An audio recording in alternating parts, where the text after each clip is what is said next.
ওনার শুভবুদ্ধির উদয় হোক এইটুকু চাইব।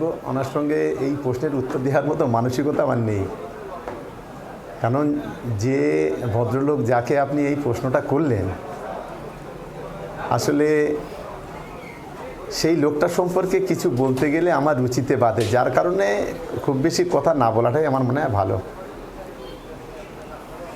এরকম একই সঙ্গে মানে একই সহকর্মী ছিলেন এক সময়, এরকম সাপে নেউলের সম্পর্ক কেন হলো বলুন তো?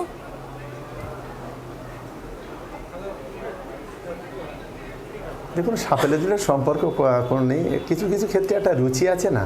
দেখুন, আমি যখন কোন জামা পরবো, কোন খাবার খাবো, সেই ধরনের একটা কোথাও একটা রুচি থাকে।